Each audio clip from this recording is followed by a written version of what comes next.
Medio Ambiente. Noticia importante internacional: en las últimas horas la UNESCO ha declarado 11 zonas de reserva de la biosfera mundial, de esas 2 en América Latina, una en Perú y la que estamos viendo en imágenes, la reserva de la biosfera Tribugá Cupica Baudó en el Pacífico colombiano. Hacen parte de este reconocimiento que hace mundialmente las Naciones Unidas, la Organización de las Naciones Unidas para la Educación, la Ciencia y la Cultura, que es UNESCO. Este programa designó un total de esas reservas de la biosfera en 9 países y una nueva reserva transfronteriza. Con las nuevas denominaciones, que son 11, la red mundial cuenta actualmente con 748 reservas en 134 países, incluyendo 23 reservas transfronterizas. Reserva de Tribugá Cupica Baudó está ubicada en la región biogeográfica del Chocó. Allí, Tribugá Cupica Baudó es la primera reserva de la biosfera situada en la costa del Pacífico colombiano, uno de los 2 grandes biomas, las comunidades ecológicas y de gran tamaño con vegetación y fauna características que influyen en esta zona. El segundo es el bosque húmedo tropical de la Serranía del Baudó. Allí la reserva de la biosfera contiene gran variedad de paisajes como acantilados, estuarios, costas, golfos, ensenadas, bahías y zonas marinas. También ecosistemas de arrecifes, manglares, bosque tropical ricos en la biodiversidad. Cuenta con más de 18.000 habitantes, en su mayoría indígenas embera y afrocolombianos. Noticia internacional importantísima de las últimas horas: la reserva de la biosfera. El embajador de Colombia en Estados Unidos, Luis Gilberto Murillo, se ha pronunciado al respecto. La ministra de Ambiente, Susana Muhammad, también en las últimas horas. Me alegra la designación por la UNESCO de Tribugá Cupica Baudó como primera reserva de la biosfera situada en la costa del Pacífico colombiano. Allí se conservará la biodiversidad, se preservarán los ecosistemas y se hará frente al cambio climático. 8.5, noticia internacional importante de respaldo a esa belleza que tenemos. Estamos viendo la cola de una ballena jorobada que allí en la ensenada de Tribugá vienen a desovar, vienen a parir, a tener sus ballenatos, y los ve uno allí cuando va aquí, se embarca en lancha. Para eso, para hablar de este tema y también del Día Mundial de la Tortuga Marina, nos acompaña de nuevo el capitán William Pedrosa de la Armada Nacional. Capitán, muy buenos días. Muy buenos días a todos, un cordial saludo a todos los oyentes. Bueno, tortuga marina, nos lo hablaba usted, hoy es el Día Internacional de las Tortugas Marinas, su preservación, y esta que nos toma de último momento, reconocimiento de la UNESCO a la ensenada Tribugá Cupica Baudó como parte de la reserva de la biosfera planetaria. Así es, ese es un reconocimiento de la Organización de las Naciones Unidas para la Ciencia y la Cultura, en donde está definiendo e identificando un área marina más en el mundo como reserva de biosfera. Recordemos nosotros que este es un título supremamente importante porque aparte del reconocimiento a esa riqueza ecosistémica, está también llamando la atención en la necesidad de preservar, de proteger y de administrar esos recursos marinos y esos recursos costeros que forman parte de estas reservas. Tenemos nosotros una de las reservas más importantes del mundo, que es la reserva de biosfera Seaflower, que está situada en el archipiélago de San Andrés, Providencia y Santa Catalina. Y el reconocimiento que hace la UNESCO a Tribugá, Cupica y Baudó, pues es indudablemente también un reconocimiento muy importante a toda esta riqueza ecosistémica. Y aquí pues la Armada Nacional tiene un papel muy importante en los asuntos relacionados con la preservación, con la conservación, con el ejercicio de la soberanía sobre estos recursos y por supuesto con la oportunidad de poner al servicio de la comunidad y de preservarlos para que estén al servicio de las poblaciones las especies que se encuentran en estas reservas de biosfera. Bueno, hoy en el día de homenajear, por decirlo así, a nuestras tortugas marinas, desde la Armada, ¿cuáles son esas acciones que se están haciendo principalmente para mitigar la pesca de estas especies?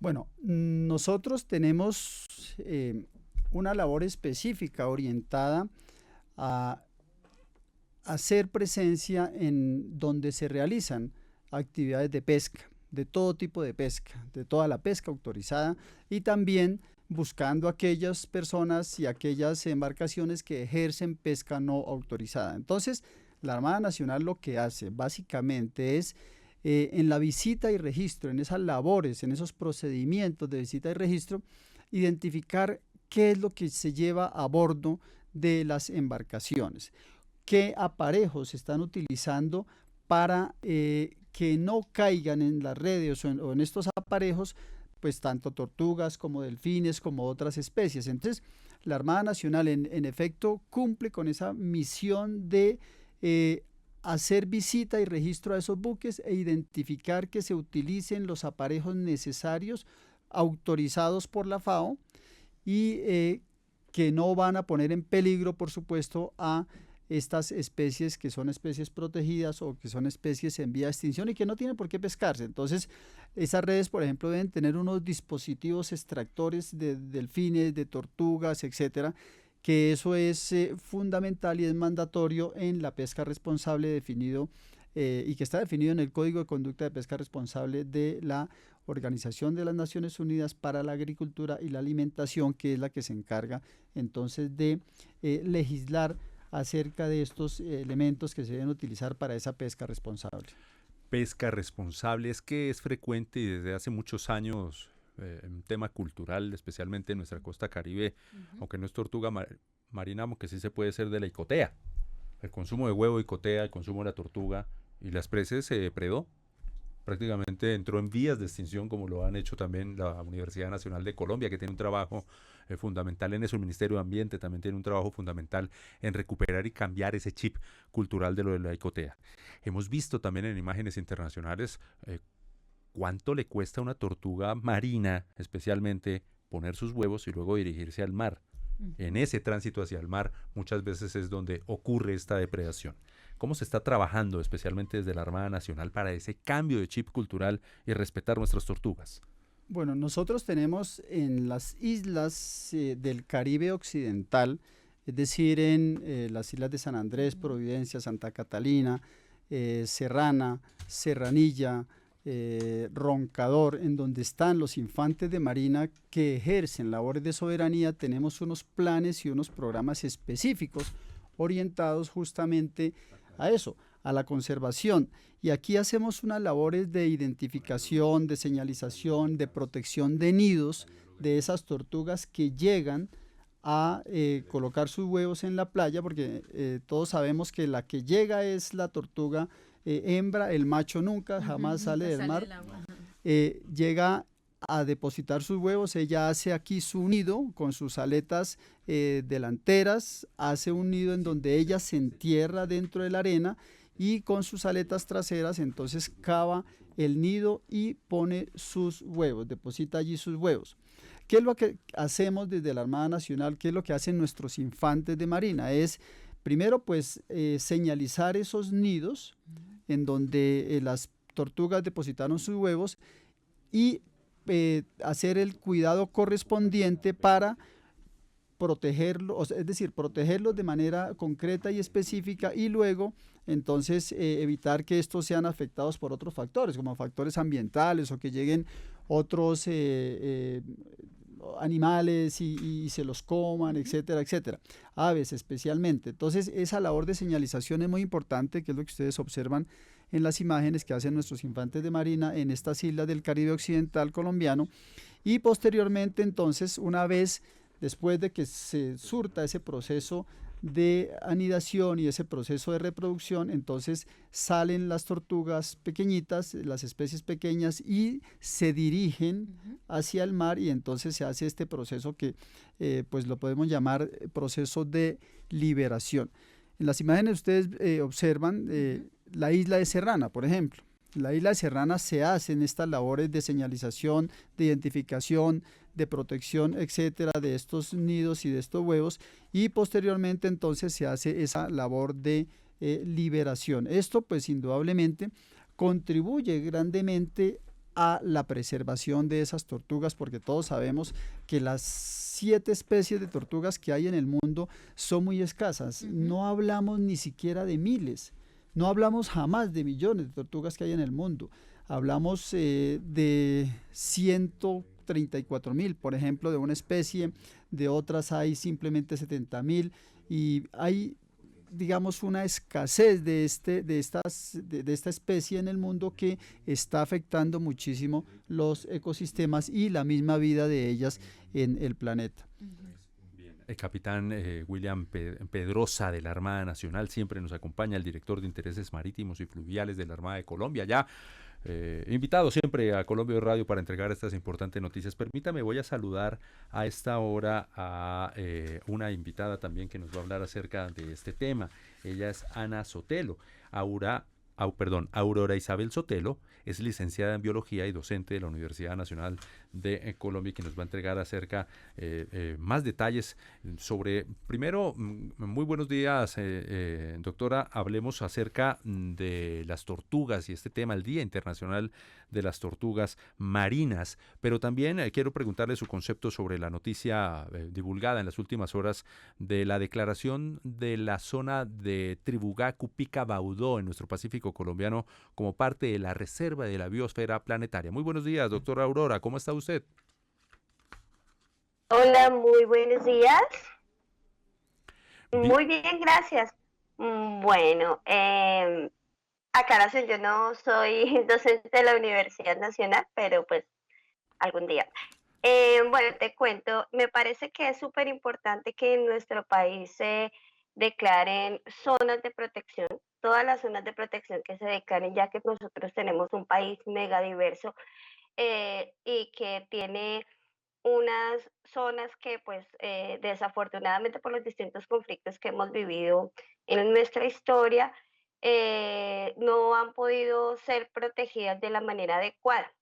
Entonces, creo que esa noticia es de mucho interés y es muy importante para nuestro país y para el rescate de todas estas diversidades, no solamente a nivel animal, sino también a nivel pues, de flora, ¿no?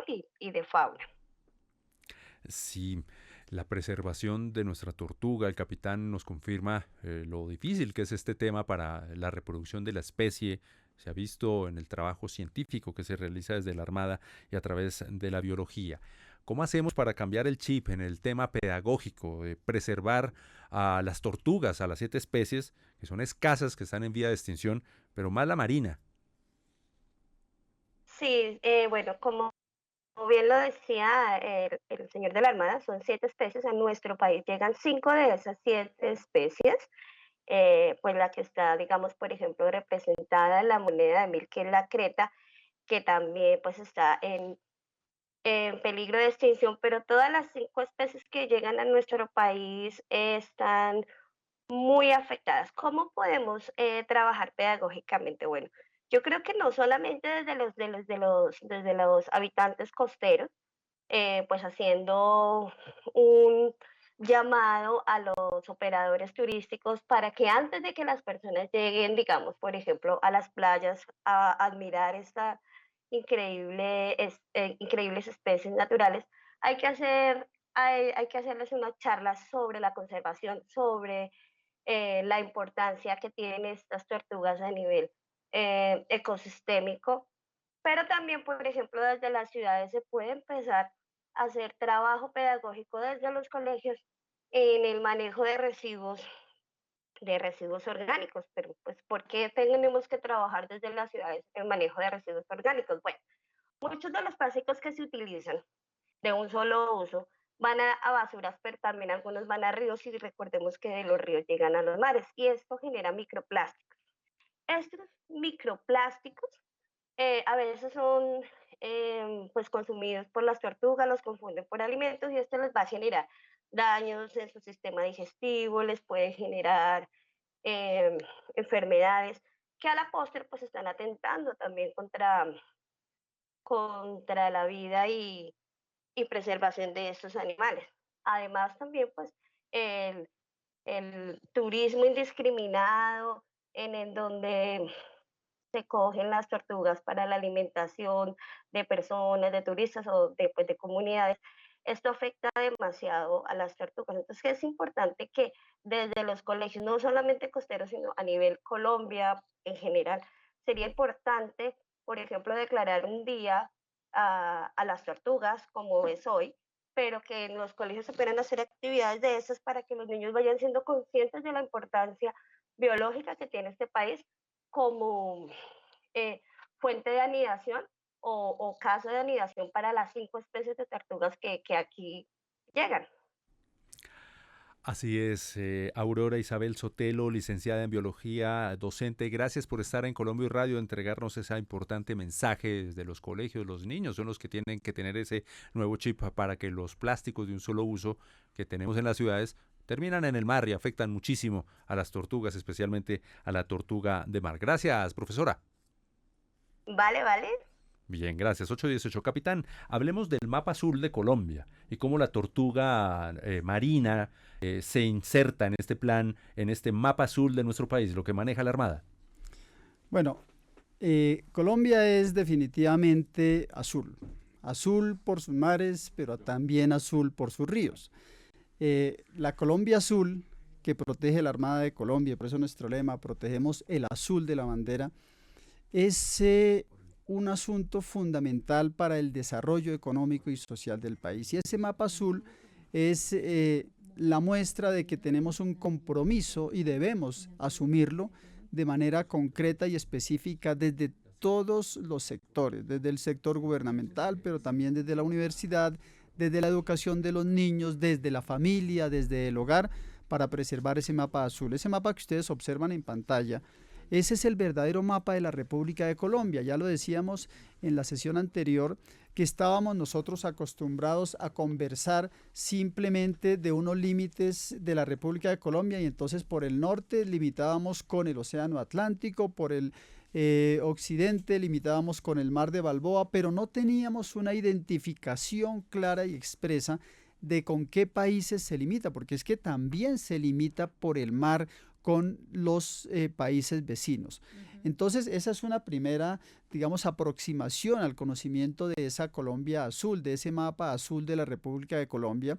Y es claro identificar que desde los años 70 aproximadamente, incluso con el caso, por ejemplo, con Nicaragua, desde el año 28 se empezó a definir ese territorio marítimo colombiano. Si uno hace un ejercicio en el sentido de las manecillas del reloj, observando el mapa, vemos una cantidad de características que hay definidas y plasmadas en ese mapa, una cantidad de cosas, de fechas. Todo esto está relacionado de manera directa con cómo ha sido ese proceso de definición de esas fronteras o de esos límites marítimos de la República de Colombia. Y el límite marítimo en el Océano Pacífico que tenemos más hacia el sur es con Ecuador. Con Ecuador firmamos un tratado en donde se identifica una zona o una área especial, que es la que ustedes ven en amarillo en el mapa, en donde la presencia accidental de embarcaciones de pesca artesanal no constituye violación de soberanía. Estos simplemente son acuerdos de cooperación entre los estados que también se dan en el mar, y se identifican allí en estos acuerdos oportunidades y necesidades para esas poblaciones. Si uno va a la desembocadura del río Mataje, que es de donde parte el límite marítimo entre Ecuador y Colombia, allí tenemos la bahía Ancón de Sardinas y la población más al sur, que es Candelilla la Mar. Allí hace presencia la Armada de Colombia con una estación de guardacostas, y tenemos enfrente a la Armada del Ecuador también con una estación de guardacostas. Y en esta zona especial, en esa desembocadura del río Mataje, que es una zona especial de 10 millas al lado y lado de la frontera, pues suceden muchas cosas en donde hay que ejercer soberanía, hay que ejercer control. Luego seguimos y encontramos una estrellita roja y una especie de vacío, como que no hay línea. Esa estrellita roja nos indica que allí hay un asunto por definir con los estados que están cercanos, que son Costa Rica y que son Ecuador justamente. Luego encontramos un límite con la República de Costa Rica, y encontramos luego un límite con la República de Panamá, un tratado firmado en el año de 1976. El de Costa Rica fue en el año 84, y esto pues identifica entonces la labor de Estado que se ha ejecutado en el mar, y yo llamo los arquitectos que han definido o delineado estas estructuras en el mar, y que pues por supuesto ahora deben entrar los ingenieros a trabajar en todas esas acciones específicas y concretas para el desarrollo de esas fronteras. Luego viene el Mar Caribe. El Mar Caribe, que como observan ustedes en el mapa, ocupa el 28,46% del territorio marítimo. Encontramos límites con Panamá, límites con Costa Rica, límites con Nicaragua, límites con Honduras, límites con Jamaica, con Haití, que a veces uno se pregunta, ¿y por qué limitamos nosotros con Haití? Pues es que somos vecinos de Haití, tenemos costas, claro que sí, tenemos unas costas casi que frente a frente, luego límites con República Dominicana y límites que aún no está definido, pero que pues por supuesto se limita con la República Bolivariana de Venezuela. Ese es entonces nuestro mapa azul que está definido e identificado por los límites que han sido ratificados. Y hay muchas convenciones en el mapa y permítanme explico una. Por ejemplo, esa zona que ustedes ven muy al norte, en donde hay dos circulitos, que es una zona churadita, esa es una zona de régimen común con la República de Jamaica. Esa zona de régimen común fue definida mediante el Tratado Sanín-Douglas-Robertson de 1993, en donde no hubo opción de determinar una frontera marítima y a cambio de eso entonces se determina una zona de régimen común con Jamaica. Y llamo la atención porque es que allí hay dos asuntos fundamentales y es sí, señor, la presencia de la isla de Serranilla y la presencia de la isla de Bajo Nuevo, que son dos islas colombianas que están dentro de esta zona de régimen común, pero que por el tratado, y por eso están en un circulito y sin el achuradito del mapa, por el tratado son colombianas. Estas son las islas más al norte de la República de Colombia. Allí, en la isla de Serranilla, por ejemplo, están los infantes de marina de la Armada de Colombia ejerciendo soberanía. Muy bien. Venga, hay mucho que hablar de esto, capitán Pedrosa, pero quiero invitarlo para que siga viniendo aquí a Colombia Radio para que los colombianos sigamos conociendo nuestros límites fronterizos, Totalmente, la reserva, tan el desarrollo, toda la economía, la cultura que tenemos en nuestros mares. ¿Con quién tenemos fronteras? Exactamente. ¿Le parece? Con todo gusto. Seguir hablando de estos temas. Capitán, gracias por estar con nosotros. A ustedes, muchas gracias. Feliz día. Colombia Hoy Radio.